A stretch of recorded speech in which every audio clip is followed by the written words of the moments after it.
ვიტკოფი ისევ მოსკოვშია. უკრაინა კი შეტევაზე გადასვლას აპირებს. -50,000 რუსი თვეში და ზელენსკი დაოსში. გამარჯობა, მე რატი ვარ მუჯური ჟურნალისტი. დღეს 23 იანვარია 2026 წელი. უკრაინაში სრულმასშტაბიანი ომის დაწყებიდან 1430 დღე გავიდა. თქვენ უყურებთ პროექტს რა ხდება უკრაინაში და ხართ არხზე თავისუფალი ადამიანებისთვის. დღევანდელ ეპიზოდში ზემოთ ჩამოთვლილ თემებზე ვისაუბრებ, მანამდე კი ტრადიციული მადლობა. მადლობა ყველას, ვინც არხის გამომწერია, ვინც უყურებს ვიდეოებს, ლაიქებს მას, აქტიურობს კომენტარებში, აზიარებს თავის სოციალურ ქსელებში, განსაკუთრებული მადლობა მათ, ვინც დონაციას ეწევა, დონაციის მსურველებს შეგახსენებთ, რომ აღწერაში ანგარიშის ნომერი ნებისმიერი თანხის დონაცია შეგიძლიათ, არხი მხოლოდ დონაციებით ფუნქციონირებს, ასევე ვარ პატრეონზე, მისი ლინკიც აღწერაშია და ტელეგრამ არხი, რომელსაც სულ რამდენიმე თვეა ვაწარმოებ და დღის ბოლოს თითქმის ყოველდღე ვცდილობ ხოლმე რომ განვაახლო ვიდეოებით იმის შესახებ თუ რა ხდება ფრონტზე. ასევე თქვენ, ვისაც ჯერ არხი არ გაქვთ გამოწერილი, უმორჩილესად გთხოვთ ახლა გამოიწეროთ არხი და ლაიქოთ ვიდეოები, გააზიაროთ თქვენ სოციალურ ქსელებში. დავიწყოთ ვიტკოფი კვლავ მოსკოვშია დასრულდა შეხვედრა პუტინთან და პრინციპში ზაზუნას დღე გრძელდება, არაფერი ახალი, ისევ ბრიყული საუბრები იმაზე, რომ უკრაინამ უნდა დატოვოს დონბასი, ასევე გაჩნდა შეხვედრის შესაძლებლობა სამხრივი აბუ-დაბისში, საუბარია ამერიკა, რუსეთი, უკრაინაზე და აქ გაჩნდა ერთი ახალი მდგენელი, ეს ახალი მდგენელი არის 800 მილიარდი დოლარი, რომელსაც უკრაინა მიიღებს აღდგენისთვის, იმ შემთხვევაში თუ კი დატოვებს დონბასს. ეს კვლავ ასე ვთქვათ აბსურდული წინადადება არის, მით უფრო ეს 800 დოლარი ჯერ მხოლოდ ფურცელზე არსებობს და არანაირი რეალური გარანტია, რომ ამ 800 მილიარდ დოლარს უკრაინა მიიღებს, არ არსებობს, თუმცა ასეც რომ არ იყოს, ჩვენ არ უნდა დაგვაუწყდეს რუსების მადა ნოვოროსიაზე. კიდევ ერთხელ შეგახსენებთ და არხის მაყურებელმა იცის, რომ დონეცკიდან უკრაინის გასვლის შემთხვევაში რუსები უბრძოლოდ მიიღებენ ძალიან დიდ პლატფორმას ახალი შეტევისთვის, ხოლო უკრაინელებს ექნებათ დაუცველი ზურგი. საუბარი არის ხარკივის, დნეპროპეტროვსკის, ზაპოროჟიეს და ხერსონის ოლქებზე.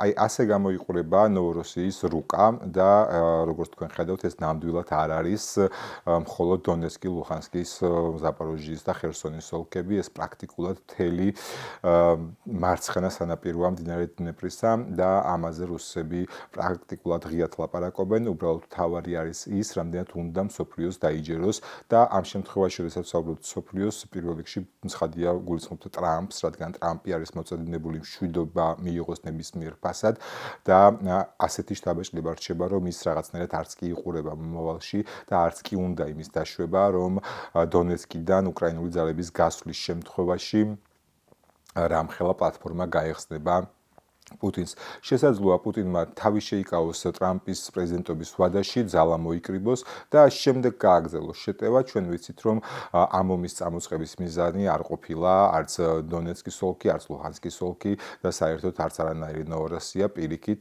ამ ომის დაწყების თავარი მიზანი და მიზეზი იყო უკრაინის როგორც სახელმწიფოს განადგურება. შესაბამისად, სანამ პუტინი ამ მიზანს არ მიაღწევს, ის ძნელად სავარაუდოა, რომ შეჩერდეს. ერთადერთი რაც შუალედური გამოსავალი შესაძლოა იყოს, ეს არის სწორედ ეს ნოვოროსია, იმისთვის რომ რაღაცნაირად თავი გაიმართლოს, რატო აწარმოა მეორე მსოფლიო ომზე მასშტაბური ომი, რატომ აქვს ამხელა დანაკარგები და შემდეგ ცოტა შეისვენოს, ძალა მოიკრიბოს და გააგრძელოს შეტევა. ნახოთ მოლაპარაკებების ამ მორიგი რაუნდისგან რა გამოვა. ვფიქრობ, ზაზუნას დღე გაგრძელდება, თუმცა მანამდე უნდა ვისაუბროთ უკრაინის გეგმებზე. გენერალმა სირსკიმ გააკეთა განცხადება, რომ რამდენად კარგადაც არ უნდა დაიცვა თავი, მხოლოდ თავდაცვითი ბრძოლებით ომს ვერ მოიგებ, ამიტომ უკრაინამ უნდა დააორგანიზოს შეტევა. ეს საკმაოდ თამამი განცხადებაა და ძნელია არ დაეთანხმოს სირსკის, მხოლოდ თავდაცვაში ომს ვერ მოიგებ, თუმცა, როდესაც საუბარი არის შეტევაზე, აქ ძალიან ბევრი კითხვა ჩნდება, შეტევა სჭირდება უამრავი რესურსი, როგორც ცოცხალი ძალის, ასევე მატერიალური, ასევე შეიარაღების და აქვს თუ არა ეს საკმარისი უკრაინას დღეს.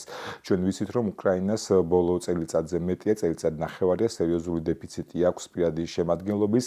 ხშირ შემთხვევაში ფრონტზე რუსების გარღვევის ძირითადი მიზეზიც ეს ხდება, რომ უკრაინელებს არ ყოფნით ძალა იმისთვის, რომ მთელი ფრონტი ერთნაირად შეაკავონ და იქ, სადაც პოულობენ რუსები სუსტ წერტილს ურტყამენ და ახერხებენ ფრონტის გარღვევას.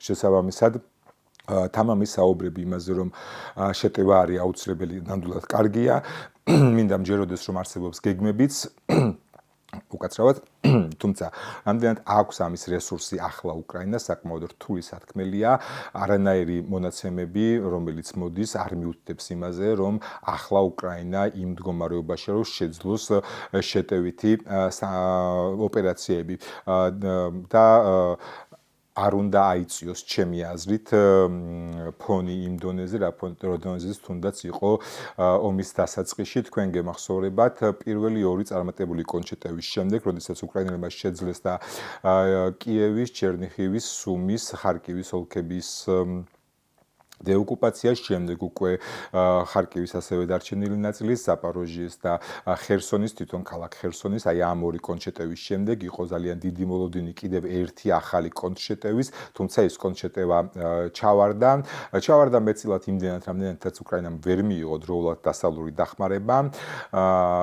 იმ დროისთვის უკრაინას საკმარისი ცოცხალი ძალა ყავდა, თუმცა ახლა ეს მდგომარეობა შეცვლილი არის, მათ შორის ცოცხალი ძალის კუთხითაც და შესაბამისად მე არ ვისურვებდი, რომ ისევ აი ეს ტემპერატურა აიწიოს ახალ კონჩეტევასთან დაკავშირებით და მე ჩავარდეს, ნახოთ ამ მიმართულებით რა მდგომარეობა იქნება, თუმცა ამასთან ერთად, როგორც ჩანს, უკრაინის შერაღებული ძალები გარკვეული მიდგომების შეცვლას აპირებენ და ამაზე უნდა დავეყრდნოთ უკრაინის თავდაცვის მინისტრის ფიოდოროვის განცხადებებს. ერთი რაც უნდა აღვნიშნოს, ანუ -50,000 რუსზე გადავიდოდი, არის ფიოდოროვის ის განცხადებები, სადაც ის ამბობს და საუბრობს იმაზე, თუ როგორი უნდა იყოს შეერაღებულ ძალებში დაწინაურების და დაქვეითების ინსტიტუტები, როგორ უნდა დაჯილდოვდნენ სხვადასხვა მეთაურები, როგორი უნდა იყოს აი ეს გადაადგილებები ფრონტზე. ეს აბსოლუტურად და მთლიანად სირსკის კომპეტენცია არის უკრაინაში, ისევე როგორც საქართველოში, ისევე როგორც ცივილური საზოგადოების და საყაროს ძალიან დიდ ნაწილში და პრინციპში შეიძლება ითქვას, რომ რუსეთშიც გარკვეულწილად გამიჯნული არის თავდაცვის სამინისტრო და გენერალური შტაბი, თავდაცვის სამინისტრო, თავდაცვის მინისტრი არის აღსრულებელი მენეჯერი იმ დავალებების, რომელიც გენშტაბს ჭირდება კონკრეტული ამოცანების გადასაჭრელად. შესაბამისად, ბატალიონებში, ბრიგადებში, კორპუსებში, არმიებში დაწინაურება, გადაადგილება ეს სრულად არის სირსკის კომპეტენცია და არა თავდაცვის მინისტრის. როდესაც ახალი თავდაცვის მინისტრი ამაზე აკეთებს განცხადებებს, ეს გარკვეულწილად სირსკის კომპეტენციებში შეჭრა არის. შესაბამისად, ნახოთ ამ კუთხით როგორ განვითარდება მოვლენები, დაალაგდებიან თუ არა ერთმანეთში სირსკი და ფიოდოროვი, თუმცა ამასაც უნდა დაველოდოთ, შესაძლოა ეს იყო მხოლოდ ახალი მინისტრის რაღაც ხედვის გაცნობა და არა მცდელობა ჩაერიოს გენშტაბის ასე ვთქვათ მოქმედებებში. თუმცა ის რაც ასევე მეორე საკითხი შეიძლება გამოიყოს ფიოდოროვის განცხადებებიდან, ეს არის -50,000 რუსი ჯარისკაცი თვეში. ეს არ არის უბრალოდ ლამაზი რიცხვი, რომელიც 50,000 ჯარისკაცი კარგად ჟღერს. ეს არის ძალიან კონკრეტულ გათვლებზე და გათვლებით გამოყვანილი რაოდენობა. საქმე იმაშია, რომ ყველა კვლევის მიხედვით რუსეთის ფედერალური ბიუჯეტიდან გამოყოფილი თანხებზე დაკვირვებით იმ განცხადებებით, რომელსაც აკეთებენ რუსეთის უმაღლესი თანამდებობის პირები, ყველაფერი მიუთითებს იმაზე, რომ შარშანაც და წელსაც ეს ტენდენცია გრძელდება. რუსეთი თვეში ახერხებს დაახლოებით 35,000 ჯარისკაცის მობილიზებას. აქ საუბარია როგორც კონტრაქტნიკებზე, ასევე მოხალისეებზე და შესაბამისად 35,000 ადამიანი მიდის პრაქტიკულად, ყოველთვე არა, მაგრამ კონვეიერის სისტემით ეს 35,000 ადამიანის გაწვევა ხდება, მათი გადამზადება მოკლევადიანი ხდება და შემდეგ ესენი იგზავნებიან ფრონტზე. 50,000 სწორედ აქედან არის გამოყვანილი, ანუ უკრაინის მიზანი, როგორც თავდაცვის მინისტრმა განაცხადა, წელს იქნება იმაზე მეტი რუსი გამოიყვანოს საბრძოლო მოქმედებების ზონიდან არაჯანმრთელ მდგომარეობაში, ვიდრე ამის გაწვევას ახდენს რუსეთი. ანუ 35,000 გაიწვევს, ხოლო 50,000 დაკარგავს, გასაგებია, რომ ეს ბალანსი დაირღვევა და ეს ფრონტზე რუსების აი ამ ნელ, თუმცა მაინც შეტევებზე აისახება და ეს კიდევ ერთი ხერხი შესაძლოა იყოს იმისა თუ როგორ შეიძლება უკრაინამ გარკვეული გარდატეხა შეიტანოს ფრონტზე. რამდენად რეალისტურია ეს უკვე მეორე საკითხია, რამდენად შეძლებენ ამას კიდევ ერთხელ ამ მიზნების მიღწევას დაჭირდება იგივე FPV დრონების მომატება, იგივე საარტილერიო ჭურვების მომატება, იგივე ცოცხალი ძალის მომატება. თუმცა რისი თქმაც შეიძლება დაკვირვებით აი ამ ერთ თვეზე, რომელიც 2026-ში არის პრაქტიკულად გაორმაგება რუსული დანაკარგების. თუ კი შარშანდელ სტატისტიკას გადავხედავთ, ჩვენ ნახავთ, რომ თვეში დაახლოებით 15-20,000 რუსი იკარგებოდა ომში. აქ იგულისხმება როგორც გარდაცვლილები, ასევე დაჭრილები, დასახეჭრებულები, უგზო-უკვლოდ დაკარგულები და ეს ხოლო იანვარში უკვე 30,000 გადაცდა ეს მონაცემი. ეს ორივე მონაცემი უკრაინის გენშტაბის, ასე ვთქვათ, გავრცელებული რიცხვები არის. შესაბამისად შეგვიძლია ვთქვათ, რომ რაღაც დაახლოებით ორჯერ არის გაზრდილი ამ ერთი თვის სტატისტიკას თუ დავაკვირდებით რუსული დანაკარგები. ამ ერთი თვით, რა თქმა უნდა, დასკვნების გამოტანა ნაადრევი იქნება, ცოტა გრძელვადიან 2-3 თვიან, 6 თვიან პერსპექტივაში მაინც უნდა შევხედოთ, რამდენად ეს ტენდენცია შენარჩუნდება, თუ პირიქით, როგორც ფიოდოროვი ამბობს, ეს უნდა გაიზარდოს და 50,000 თვეში -50,000 რუსს უნდა მიაღწიოს უკრაინამ იმისთვის, რომ ასე ვთქვათ, გარკვეულ გარდატეხას მიაღწიოს ფრონტზე. აქვე უნდა აღინიშნოს, რომ ეს რიცხვები მიუხედავად იმისა, რომ უკრაინის გენშტაბის გავრცელებულია, რეალობასთან საკმაოდ ახლოს არის, რადგან არსებობს ალტერნატიული დამოუკიდებელი წყაროები, რომლებიც რუსულ დანაკარგებს ითვლიან და ითვლიან ამას არა ამა თუ იმ მხარის მიერ გავრცელებული ინფორმაციის საფუძველზე, არამედ იმ გადახდილი ფულის საფუძველზე, რომელსაც რუსეთის ბიუჯეტიდან იხდიან, იქნება ეს ფედერალური ბიუჯეტი თუ რეგიონული ბიუჯეტი. ყველასთვის ცნობილი არის, რომ ომში მოკლულ რუს ჯარისკაცებს, მათი ოჯახის წევრებს რუსეთის ფედერაცია გარკვეულ ანაზღაურებას უხდის, კომპენსაციას, ხო? შესაბამისად არსებობენ წყაროები, რომელსაც აქვთ წვდომა აი ამ გაცემულ თანხებზე და როდესაც შარშანდელ წელს აჯამებდნენ, ნახეს, რომ თვეში დაახლოებით 5,000 ჯარისკაცი კვდებოდა. რა თქმა უნდა, ეს დამრგვალებული რიცხვი არის და საშუალო სტატისტიკური გამოყვანილი, იმიტომ რომ ჯერ ერთი ყველა ოლქი არ ავრცელებს და არ ხდის საჯაროს ამ ინფორმაციას თუ რა ფული გადაიხადეს კომპენსაციებში, შესაბამისად სხვადასხვა ოლქიდან სხვადასხვა რაოდენობით შეიძლება იყოს და ეს არის გასაშუალებული, ასე ვთქვათ, და 5,000 მხოლოდ გარდაცვლილი. აქ უნდა ვთქვათ, რომ კომპენსაციები გადაეცემათ გარდაცვლილებს, დაჭრილებს და სახეჭრებულებს, ეს კომპენსაციები არ გადაეცემათ. შესაბამისად, თუ კი ჩვენ დავუშვებთ და არ არსებობს, ასე ვთქვათ, მიზეზი, რატომაც აი ამ დამოუკიდებელ წყაროებში შეიძლება არ ვენდოთ, მით უფრო რომ კონკრეტულ ფულზე დაყრდნობით არის ეს რიცხვი გამოყვანილი, თუ კი 5,000 თვეში 5,000 მკვდარია, ერთი სამთან დაჭრილები რო ვივარაუდოთ, სწორედ აი ამ 15,000-ზე დაახლოებით ავდივართ პლუს მინუს შესაბამისად, უნდა ვივარაუდოთ, რომ ეს ყველა მონაცემი სწორია. ვნახოთ წელს ამ მიმართულებით როგორ განვითარდება მოვლენები, მიაღწევს თუ არა უკრაინა აი ამ -50,000 თვეში, თქვენი აზრი საინტერესო იქნება. დაწერეთ კომენტარებში, როგორ ფიქრობთ, შეძლებს თუ არა უკრაინა აი ამ მიზნების მიღწევას. შემდეგი თემა, რომელზეც მინდა ვისაუბრო, უკვე არის ზელენსკი დავოსში.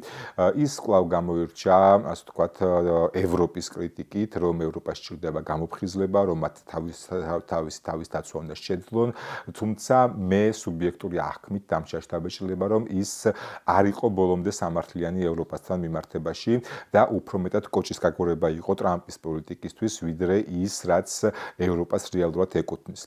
არა იმიტომ, რომ ევროპა საკმარისს აკეთებს, არა იმიტომ, რომ ევროპას მეტის გაკეთება არ შეუძლია, არა იმიტომ, რომ ევროპა მისი შესაძლებლობების მაქსიმუმზე იხარჯება ამ მიმართულებით. არა, რა თქმა უნდა, ევროპას გაცილებით მეტი შეუძლია, თუმცა თუ კი 2025 წელს შევხედავთ და ვინც უყურებთ ჩემს შემაჯამებელ ეპიზოდს 2025 წელს, იქ ნახავდით, რომ 2025 წელს თუ კი უკრაინამ გაძლო მხოლოდ იმიტომ, რომ ევროპა მას ეხმარებოდა. ეს დახმარება იყო როგორც ომის დაფინანსებით, ასევე უშუალოდ უკრაინის სახელმწიფოს ფუნქციონირებისთვის საკმარისი თანხების გადაცემით. მართალია იმ შეიარაღებას, რომელსაც უკრაინა იღებდა, ამერიკა აწარმოებდა, თუმცა დახმარების ფორმა რომ ჰქონდა ამას უკრაინისთვის, ამას უზრუნველყოფდა ევროპა. ანუ ევროპა და კიდევ ოკეანეთის რამდენიმე ქვეყანა. ევროკავშირს არ ვამბობ, რადგან ბრიტანეთიც შედის აი ამ დამხმარეებში. მათი ფულით ხდებოდა ამის შესყიდვა, შესაბამისად აქ აი ესეთი მკვახე საუბარი ევროპის მიმართ ზელენსკის მხრიდან ვფიქრობ რომ არც თუ ისე სამართლიანი იყო. თუმცა უნდა აღინიშნოს რომ გარდა იმისა რომ ევროპას დრო სჭირდება რომ საკუთარი შეიარაღება სამხედრო წარმოება გადაახალისოს და ახალ ასე ვთქვათ მიზნებზე გაიყვანოს, არსებობს კიდევ რაღაცეები რის გაკეთებასაც უბრალოდ პოლიტიკური ნება სჭირდება და ეს პირველ რიგში შეიძლება ითქვას რომ ეხება რუსეთის ჩრდილოვან ფლოტს და მას შემდეგ რაც ამერიკელების ასე ვთქვათ ანგარიშზე უკვე 7 ასეთი ტანკერია, რომელიც მხოლოდ წელს დააკავეს რუსეთის ჩრდილოვანი ფლოტიდან, პირველად გუშინ გამოჩნდა რუსეთის ჩრდილოვანი ფლოტის შემადგენლობაში არსებული ტანკერი, რომელიც დააკავა საფრანგეთმა. იმედი მაქვს, რომ ეს არ იქნება ცალკეული გამონაკლისი და ამერიკის შემდეგ უკვე ევროპის ქვეყნებიც აყვებიან აი ამ ტრენდს და რუსულ ჩრდილოვან ფლოტს გაანადგურებენ. უნდა ვთქვათ, რომ ეს ძალიან დიდი რაოდენობით ტანკერებზე არის საუბარი და ეს ერთ და ორ თვეში შეუძლებელი იქნება, თუმცა თუ კი პოლიტიკური ნება არსებობს და როგორც ჩანს არსებობს და თუ კი ამ გადაწყვეტილებას საბოლოოდ მიიღებენ და მიყვებიან თანმიმდევრულად ამ ამბავს, მაშინ უნდა ვივარაუდოთ, რომ ჩრდილოვანი ფლოტიც განახევრდება, რაც სერიოზული დარტყმა იქნება რუსეთის ეკონომიკისთვის, უფრო სწორად რუსული ომის მანქანისთვის. რამდენად იქნება ეს საკმარის ეს მეორე საკითხია, თუმცა ჩვენ ვართ ისევ იმ მოცემულობაში, როცა ამდენი ხანი რასაკეთებდნენ საერთოდ, ამდენი ხანი რატომ აძლევდნენ საშუალებას რუსეთს, რომ აი ამ სანქციებისთვის თავი აერიდებინა. მშობს გვიან ვიდრე არასდროს, მოდით აი ამ რაკურსით შევხედოთ ამ საკითხს. როდესაც ვსაუბრობთ ნავთობზე და ჩრდილოვან ფლოტზე, უნდა გავიხსენოთ მიმდინარე კვირაში მომხდარი ამბები, მათ შორის ნოვოროსისკის, ასე ვთქვათ, ფრონტზე პორტზე ბოდიში უკრაინული შეტევა, რა დროსაც ნავთობ ტერმინალზე მიფრინდა უკრაინული რაკეტები, დრონები და რაც ვიცით უკვე დადასტურებულად ინფორმაცია არის ის, რომ დაზიანდა მილები, რომელთაც ხდებოდა ტანკერებში ნავთობის გადატვირთვა, ასევე რეზერვუარები, რომელშიც ინახებოდა მაზუთი და გარდა ამისა ნივთიერებების რეზერვუარები, რომელიც გამოიყენება ნავთობის გასაზავებლად და სხვადასხვა ნივთიერებების ბენზინი იქნება თუ სხვა მის გამოსაყენებლად. შესაბამისად, რამდენად სერიოზული იყო ეს დარტყმა და რა ეფექტს მოიტანს, ამას ალბათ ცოტა ხანში ვნახავთ, თუმცა ის ფაქტი თავად, რომ რეზერვუარებს ცეცხლი გაუჩნდა, მიუთითებს იმაზე, რომ ეს არ იყო, ასე ვთქვათ, სუსტი დარტყმა, საკმაოდ ძლიერი დარტყმა იყო და შესაბამისად ზარალიც იქნება. დაველოდოთ, დაითვლება ეს ყველაფერი და გვეტყვიან საბოლოო ჯამში რა ზარალი კონკრეტულად აი ამ ერთი დარტყმისგან მიიღო რუსეთმა. იქვენ ნოვოროსისკისთან დაფიქსირდა კიდევ ერთი ფაქტი, რა დროსაც რაკეტა ჩამოვარდა საცხოვრებელ კორპუსთან, არიან დაღუპულებიც მშვიდობიან რუსებში, თუ კი ასეთი რუსი არსებობს, საცხოვრებელ კორპუსთან ახლოს დაეცა ეს რაკეტა. პირველადი ინფორმაცია, რომელიც რუსებმა გაავრცელეს, იყო ის, რომ ეს იყო უკრაინული დრონებით შეტევა. თუმცა აქვე გეტყვით, რომ ყველა ვერსია, რომელიც გაავრცელეს რუსებმა, არის ტყუილი და ეს უკვე ფაქტობრივად დადასტურდა, კონკრეტული კადრებით დადასტურდა. მას შემდეგაც აღმოჩნდა, რომ აი ეს დაზიანება და ზიანი და ზარალი, რომელიც საცხოვრებელ კორპუსს მიადგა, დრონს არ ქონდა იმხელა ძალა, რომ ეს ყოფილიყო, მე ვთქვას, რომ ეს ალბათ ფლამინგო იყო და უკრაინელებმა ფლამინგოთი დაბომბეს ჩვენი საცხოვრებელი სახლიო.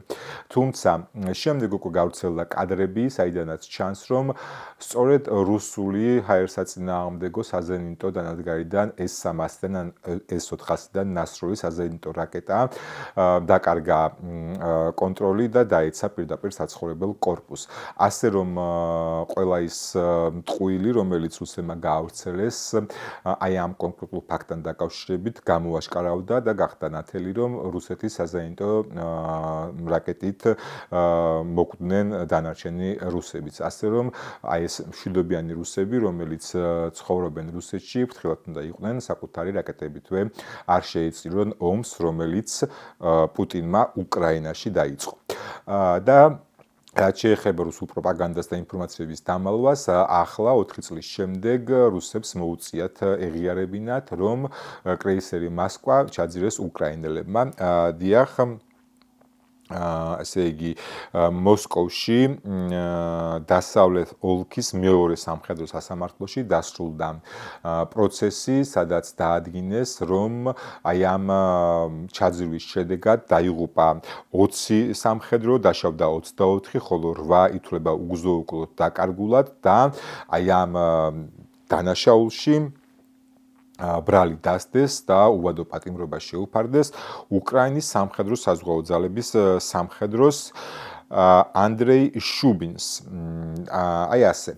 4 წლის შემდეგ რუსებმა აღიარეს, რომ იტყუებოდნენ. მე შეგახსენებთ, რომ თავიდან იყო ინფორმაცია იმის შესახებ, რომ კრეისერი მოსკვა უკრაინელებმა კი არ ჩაძირეს, რაღაცა საბრძოლო მასალების დეტონაცია მოხდა ბორტზე და ამიტომ ჩაიძირა.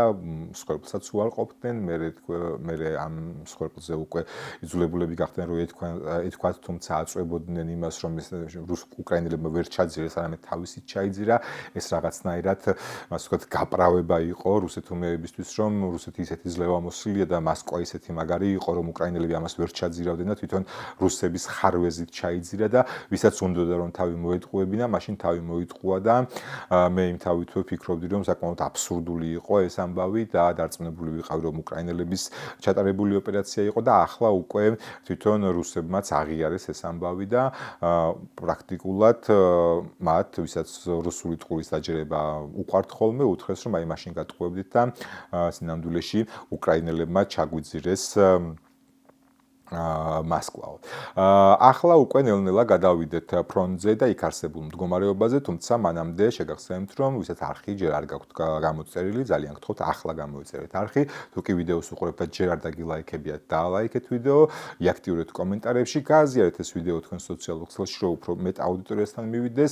ამ ქმედებებით თქვენ YouTube-ის ალგორითმს უკან ნახებთ, რომ ვიდეო ღირს ყურებათ და სხვა მომხმარებლებსაც შესთავაზებს. ახლა კი გადავიდეთ ფრონტზე არსებულ მდგომარეობაზე, დავიწყოთ კუპიანსკით. კუპიანსკს მხოლოდ იმიტომ გაჩვენებთ, რომ ტრადიციულად სამ რუკაზე იქნება Deep State-ი, სლივოჩნი კაპრიზი და ომის შემსწავლელი ინსტიტუტი და აი ამ სლივოჩნი კაპრიზის აი ამ აბსურდზე მინდა ყურადღება გაგამახვილებინოთ, თითქოს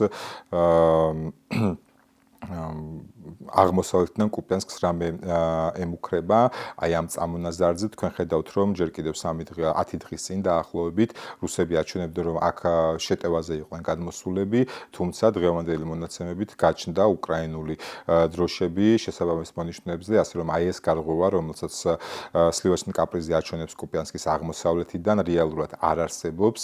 აი ეს არის Deep State-ის რუკა, ხოლო ეს არის ომის შემსწავლელი ინსტიტუტის რუკა. ხედავთ, რომ აი დაახლოებით აი ეს აჩვენებს შეტევას სლივოჩნი კაპრიზი, ხოლო ომის შემსწავლელი ინსტიტუტი აჩვენებს, რომ აი ეს არის შეტევა და არა ოკუპაცია. რუსები შესაბამისად ეს სლივოჩნი კაპრიზის მიერ ნაჩვენები შეტევა კუპიანსკის მიმართულებით არარეალურია. აქ უკრაინელები აგრძელებენ ქალაქის საბოლოო წმენდის ოპერაციას. შემდეგი მიმართულება, რომელზეც უნდა გავამახვილოთ ყურადღება, ეს არის ლიმანი. ლიმანში ასე ვთქვათ, ნამდვილად არის რთული მდგომარეობა. ქალაქის შესასვლელთან უკვე გამოჩნდნენ რუსული დანაყოფები, იგივე საჩვენებს სლივოჩნი კაპრიზი, თქვენ ხედავთ, აი აქ ქალაქი ლიმანი და შესასვლელთან უკვე არიან რუსები და იგივე ინფორმაციას აჩვენებს ომის შემსწავლელი ინსტიტუტი. ლიმანის პლატფორმა მნიშვნელოვანია იმდენად, თუ კი ლიმანი დაიკავეს, შემდეგ უკვე რუსებს საგაიხსნებათ ჩრდილოეთიდან ქალაქ სლავიანსკზე შეტევისთვის. შემდეგი უკვე მიმართულება ისევ პოკროვსკი მირნოჰრადის მიმართულება არის. აქ გვაქვს სერიოზული ცვლილება, სერიოზული იმდენად, როგორც ჩანს, უკვე ბოლოში გავიდა საგა პოკროვსკი მირნოჰრადისთვის. სოფელ ხრიშნეს მისადგომებთან, სოფელ ხრიშნეში შევიდნენ პრაქტიკულად უკვე რუსები ამ მიმართულებაზე. ყველაფერს ანალოგიურს გვაჩვენებს სამივე რუკა. როგორც ომის შემსწავლელი ინსტიტუტი, ასევე სლივაშნი კაპრიზი, ასევე Deep State-ი. მე შეგახსენებთ, რომ სოფელი ხრიშნე მნიშვნელოვანია იმდენად, რამდენადაც აქედან გადის საავტომობილო გზა, რომელითაც ხდებოდა მომარაგება მირნოჰრადი პოკროვსკის მიმართულებით და შესაბამისად თუ კი ხრიშნეს სრულად დაიკავებენ, ეს გზა გადაიჭრება შესაბამისად აქ უკვე საბოლოო ჯამში საბოლოოდ მოუწევთ გამოსვა პოკროვსკი მირნოჰრადიდან უკრაინულ დანაყოფებს. მე ხრიშნეს მნიშვნელობაზე ჯერ კიდევ ოქტომბრის ბოლოს გიყვებოდით, იმ დროიდან ქონდა ცდილობა რუსებს აქ შესულიყვნენ, თუმცა აი ახლა იანვრის შუა რიცხვებში დაიწყეს შესვლა ამ სოფელში. ნახოთ კიდევ რამდენხანს გაგრძელდება პოკროვსკის მიმართულებაზე სიტუაცია. შემდეგ უკვე უფრო სამხრეთით უნდა ცოტა უფრო ჩრდილოეთით და კონსტანტინოვკას მიმართულებაზე უნდა გადავინაცვლოთ. აქ არსებდეთ არაფერი არ შეცვლილა. ერთადერთი არის ის, რომ რუსები სულ უფრო ხშირად შევიდნენ ილინოვკაში, ამ სოფელში. და იგივე სლივაშნი კაპრიზი და იგივე ომის შემსწავლელი ინსტიტუტი ამაზე მიუთითებს. ეს კი ნიშნავს იმას, რომ როგორც პოკროვსკში დაახლოებით იგივე ტაქტიკა ექნება რუსებს, მცირე დივერსიული ჯგუფების შეჟონა კონსტანტინოპოლის გარშემო, თვითონ კონსტანტინოვკაში და მერე ერთობლივი შეტევების წარმოება. აქაც უნდა დაველოდოთ, რამდენ ხანს გაგრძელდება ეს შეჟონვის ოპერაცია და როდის დაიწყება აქტიური ბრძოლები ამ მიმართულებით. შემდეგ სამხრეთით ჰულიაპოლეში ჩამოვიდეთ, აქ ვითარება ყოველდღიურად მძიმდება. თქვენ ხედავთ თვითონ Deep State-ის რუკა, სადაც პრაქტიკულად 2/3 ქალაქის დაკავებული არის. სლივაშნი კაპრიზის რუკის მიხედვით პრაქტიკულად სრულად არის ეს ქალაქი დაკავებული, რაც შეეხება ომის შემსწავლელ ინსტიტუტს, დაახლოებით იგივე სურათს აჩვენებს, რაც აქვს Deep State-ს, იმ განსხვავებით, რომ დამატებით შეტევებს, ასე ვთქვათ, აფიქსირებს რუსებისას ომის შემსწავლელი ინსტიტუტი.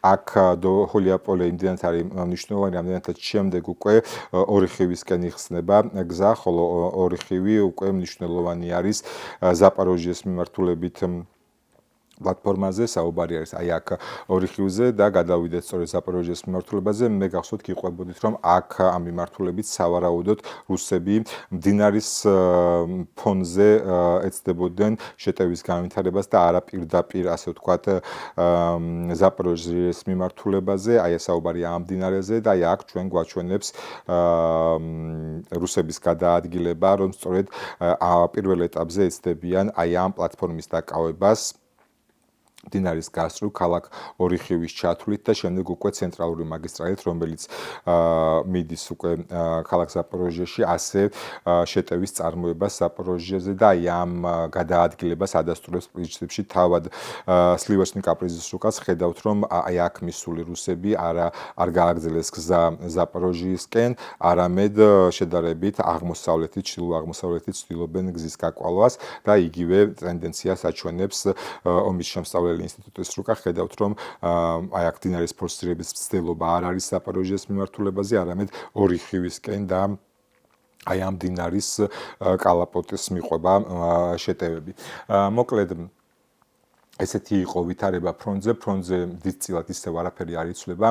რუსებს აქვთ მცირე უპირატესობა. ამ მცირე უპირატესობაში იგულისხმება ის, რომ ნელა მიიწევენ წინ, თუმცა ამ დრომდე კიდევ ერთხელ უნდა ითქვას ის, რაც სათქმელია, ვერც ერთ სტრატეგიულ მიზანს ჯერჯერობით ვერ მიაღწიეს. ძელდება უკრაინაში მძიმე ზამთარი, ორი სიტყვით ამაზეც ვილაპარაკოთ. ვითარება საკმაოდ კრიტიკული არის, თუმცა ნელ-ნელა უკვე იწყებენ ენერგეტიკის სფეროს თანამშრომლების სიტუაციის აღმოფხვრას.